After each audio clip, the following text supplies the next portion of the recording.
सचगतार धाम से गुरु प्यारी साध संगत को सचगतार कहते हुए रब्बी देश के विषय में आज मुर्शद नाम व्याख्या रिकॉर्ड करेंगे कि मुर्शद का क्या मतलब रहता है और मुर्शद नाम हमें क्या ज्ञान देता है। तो मुर्शद को गुरु भी कहते हैं और गुरु की परिभाषा गुरु ब्रह्मा गुरु विष्णु ने पिछले श्लोक में बताई है। लेकिन मुर्शद से क्या ज्ञान मिलता है और मुर्शद हम कहते हैं, हम जितने भी कलाम वगैरह सुनते हैं, कवालियां सुनते हैं, इसमें मुर्शद का जिक्र होता है। मुर्शद को हम गुरु भी कह सकते हैं हिंदी भाषा में। रू मतलब अंधकार, रू मतलब प्रकाश, अंधकार से जो प्रकाशित करे।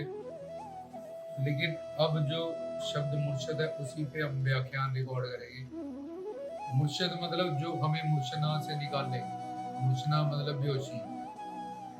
इसको समझने के लिए पहले तत्व ज्ञान में जाना पड़ेगा, वेदों, शास्त्रों, ग्रंथों, पुराणों के। तो आपको बताया अनादि जुगादि आत्मा परमात्मा की एक सच है और उसकी दो शक्तियां हैं, आत्मा और माया। एक परमात्मा, ईश्वर, रब, अल्लाह, वाहिगुरु, उसके कई अनंत नाम है और दूसरी उसकी अंश शक्ति आत्मा और तीसरी माया। अब जैसे आग है उसमें जलाना और प्रकाश करना इसकी शक्ति रहती है, ऐसी आत्मा और माया ये दोनों परमात्मा की शक्ति हैं। आत्मा मतलब जो खुद भी जिंदा है, जिस शरीर में जाए उसको भी जिंदा रखे, और माया मतलब जहाँ परमात्मा हो जो ना हो वो माया, और जो खुद जड़ है उसकी कोई शक्ति नहीं है, लेकिन ईश्वर से शक्ति पाके वो इस संसार की रचना करे। ये 5 महाभूतों से जो शरीर बना है इसके लिए संसार बना। तो ये आत्मा जो कि माया के प्रभाव से, माया 2 तरह की होती है, जीव माया, गुण माया।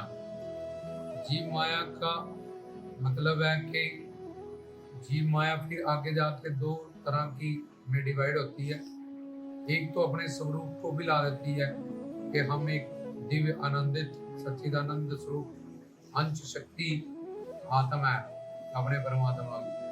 दूसरा, जब हम खुद को, हमारी बुद्धि शरीर जान लेती है तो हम संसार में ही आनंद, सुख, शांति, प्रेम, घर परिवार, रिश्तेदारों में ही ढूंढने लगते हैं और सारा जीवन हमारा ऐसे ही बिगड़ जाता और बीत जाता है। लेकिन कुछ भी पाके, कुछ भी करके हमें आनंद, सुख, शांति, सुकून ये सब नहीं मिलता। अगर संसार में थोड़ा बहुत सुख का अभाव मिलता भी है तो भी चले जाता है, कम हो जाता है, फिर उलट हो जाता है। उन सबसे ही दुख मिलने लगता है। जहाँ कई बार देखते हैं मर्डर हो जाता है, केस चलने लगते हैं, तो बहुत अपने से उन्हीं से दुश्मनी हो जाती है। तो ये तब भी उसको सुकून, आनंद, शांति कुछ भी प्राप्त करके नहीं प्राप्त हुआ। तो बात समझनी है मुर्शद की। मुर्शद वो है जो इस मूर्छना से, ये परमात्मा सबसे ऊपर और उसके नीचे आत्मा और उसके नीचे माया। अब परमात्मा भी सच्चिदानंद स्वरूप है, आत्मा भी उसका अंश शक्ति है, सच्चिदानंद है, चेतन है, इसलिए दूसरा नंबर आत्मा गया। और तीसरी माया, वो तो जड़ है, तो ईश्वर से शक्ति पाके वो भी ईश्वर जितनी बलवंती हो जाती है, जिसके कारण इस आत्मा पे वो हावी हो जाती है और आत्मा खुद को शरीर जानने लगती है।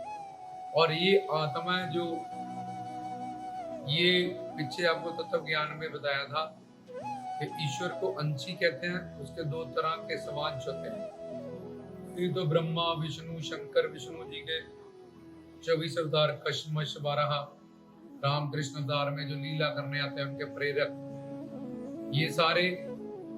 और दूसरी तरह के विभिन्न अंश, इसको जो पहले बताए समांश आत्माएं कहते हैं।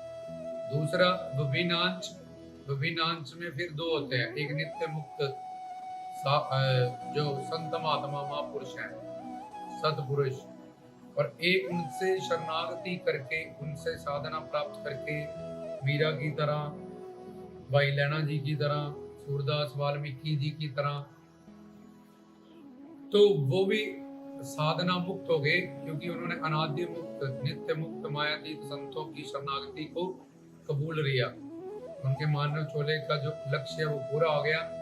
वो इस 84 लाख योनियों से, यम की सजाओं से, अंडज ज्वेरज उद्वज स्वेदज, अंडों से पैदा होना, पेड़ से पैदा होना, पसीने से पैदा होना, धरती के गर्भ से पैदा होना, और चर अचर या जड़ चेतन, जैसे पेड़ पहाड़ ये जड़ जीव है, पशु पक्षी मनुष्य ये चेतन है, चलते फिरते उठते बैठते सब कुछ हो रहा है।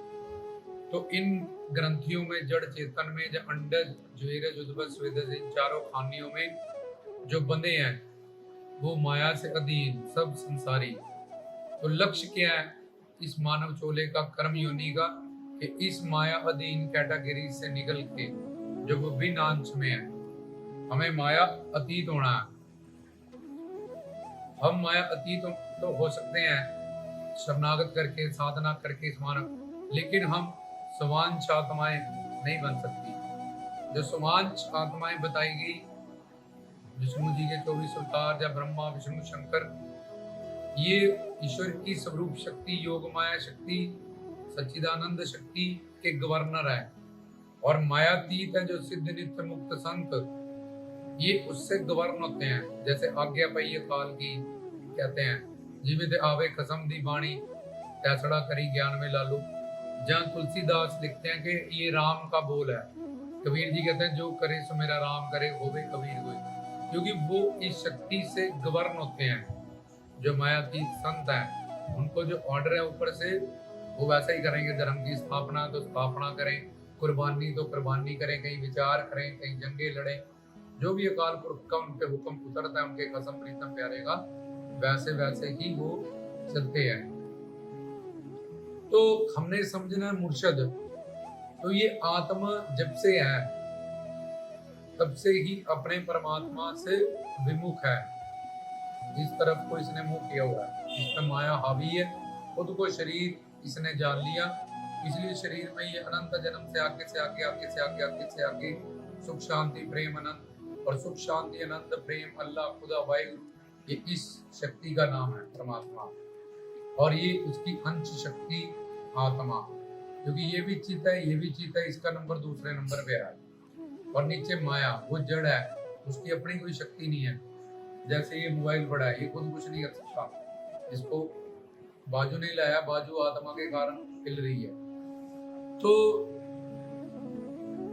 वो चित्त होने के कारण भी उसमें स्वरूप शक्ति, योग माया शक्ति का प्राकट नहीं होता आत्मा में। और माया जो जड़ शक्ति है, इसलिए माया ईश्वर से शक्ति पाके जब इस संसार की रचना करती है, तो ये जीव के ऊपर माया शक्ति हावी हो जाती है। और जीव जब से है मायाधीन, तब से ही अपने परमात्मा से विमुख है। हमेशा रहेगा इसकी गारंटी नहीं है। जब उसको कामिल मुर्शद, हम आगे प्रवचनों में बताएंगे आपको, जो पूर्ण सतगुरु कामिल मुर्शद मिल जाएगा, तत्व ज्ञान प्राप्त कर लेगा, उनके मुताबिक साधना करेगा, शरणागति करेगा, तन मन धन से उनकी सेवा करेगा, तो अपने मानव चोले के लक्ष्य को, ये जो विमुख है और ईश्वरीय है, वो सरमुख हो जाएगा। यू टर्न करके रब दा की होना, इधरों उड़ना उधर लगाना। अर्जुन को बोला ये घोड़े लेके भाग मत, यू टर्न कर ले अर्जुन, मैं तो खड़ा हूँ, कृष्ण जी ने पीछे, लेकिन तू आगे से आगे, तेरी जिद है, बुद्धि में डाउट है। और गुरबानी ने भी कहा, नानक दुखिया सब संसार, और फिर का दुख दारू सुख रोग व्या, कि तुम संसार में अगर सुख मानते हो तो सुख है ही नहीं, वहां पे सुख का अभाव है। शादी कर ली, बच्चे कर लिए, कुछ भी तुमने प्राप्त कर लिया, लेकिन आनंद सुख शांति प्रेम की परिभाषा शास्त्रों के हिसाब से जो अनंत मात्रा का हो, अनंत काल के लिए हो, अनंत मात्रा का जिससे बड़ा कोई सुखी ना हो, तो परमात्मा से बड़ा आनंद सुख शांति सुकून कोई है ही नहीं, असीम बेअंत है। तो अनंत मात्रा का हो, उससे बड़ा कोई सुख ना हो। संसार में एक से एक बड़ा सुख है। कोई हजारपति कोई लखपति, कोई करोड़पति, कोई अरबपति, और अनंत मात्रा अनंत काल के लिए हो कि संसार का सुख मिलता है, फिर कम होता है, फिर जीरो होता है, फिर उसी के प्रति दुख मिलता है, नेगेटिव हो जाता है काम। तो ये संसार के सुख में दो दोष है, एक तो अनंत मात्रा का नहीं है, वो बढ़ता नहीं और कम होता है। लेकिन हरि गुरु भगवान का सेवा सिमरन भक्ति का, भजन का, ज्ञान का, इसका जो सुख है, आज प्रवचन सुना, कल सुना, फिर सुना, और आनंद और भक्ति और सेवा करने को दिल करता है, क्योंकि परमात्मा बेअंत है, बेपार है, असीम है, उसकी सीमा नहीं है कोई, इसलिए उसके आनंद की सीमा नहीं है। तो ये आनंद, सुख, शांति, प्रेम की परिभाषा ना समझते हुए, जैसे कोई बहुत गरीब दरिद्र अपना नाम लक्ष्मी रख सकती है, किसी को शास्त्रों का ज्ञान ना हो अपना नाम शास्त्री रख सकता है, जिसका एक आंख भी खराब हो पर त्रिलोचन 3 नैनों वाला अपना नाम वो रख सकता है, बहुत कलेश करने वाला या करने वाली अपना नाम शांति रख सकती है। तो इसी तरह से हमने सुख, शांति, प्रेम, आनंद जो भगवान के नाम है, उसको संसार में गढ़ लिया, अपने बच्चों का रख लिया नाम प्रेम रख लिया, किसी का सुख रख लिया, किसी का नाम शांति रख लिया।